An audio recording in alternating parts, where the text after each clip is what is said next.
The healing brush tool in Photoshop works a lot like the spot healing brush, but you choose where the samples come from. It fixes scratches, wrinkles, blemishes, dust spots, etc. It causes them to disappear in the surrounding image.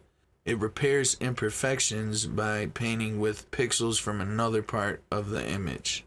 Clone stamp paints a complete copy of whatever you select. However, the healing brush tools keep the highlights and the shadows of whatever you're painting, and it only paints the color of your sampling area. So that's real important to know. If you want to keep the highlights and the shadows, you're going to want to choose a healing brush over the clone stamp. So with this, you have to hold Alt first, and you're going to choose a different part of your image to sample. So if I want to get rid of this big pimple right here, I come over here, hold Alt, click once, and then you have a sample. Then you can come over here and paint. And you see while you're painting, you'll see a crosshair where your sample is. And that's basically what it's painting. It's just painting a copy of that. So you got to be careful. Say I sampled right here, and I come start painting, and I come down. You see how the crosshair's on this other pimple? Now it's painting another one down here. So you want to be careful with that. You don't want to grab samples too close to a different blemish, right? You want to grab one out of the way, say up here. Then we'll come paint over. Right? Sample up there, paint over this one. And the more clear area that you get, the easier you can come up here, and then you can paint more. Right? I always just go in little circles. It's the best way to go. And we got rid of a lot of those blemishes. So let's go over the options or settings for this tool. We got the tool preset drop down, same as every other tool. Then we got the brush preset picker. We got the toggle clone source panel. When you click it, all it does is open up the clone source panel. And this is where you can define multiple sources. So if I click down here, held Alt, click that, that's the source for this one. If I click on the next one, click down here, that is the source for this. Then you can just change between them and paint easily.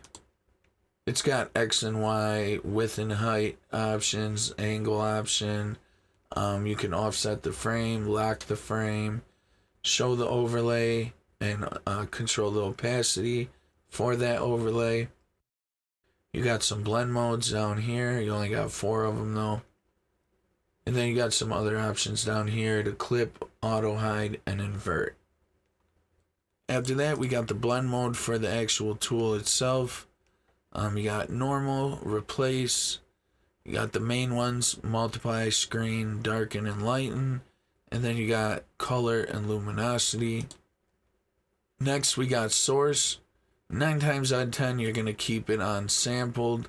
But if you wanted to heal it with the pattern, you could turn it to pattern and then choose a preset pattern you have. Let's just choose grass to show you. When you do that, paints it with the pattern. Then we got aligned. This is where you can use the same offset for each stroke. Use legacy. This is the legacy healing brush algorithm. Then you got your clone sample mode. This is where you're sampling from either the current layer and below, or you're sampling from all layers. If there's adjustments in your image and you want to ignore them, this is the ignore adjustment layers when you're healing. Then we got the brush angle, same as every other brush. After that, we got pressure for size.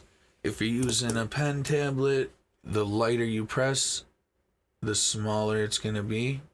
If you press harder, it's going to make the brush size bigger. And last but not least, we got diffusion. This just adjusts the degree of diffusion.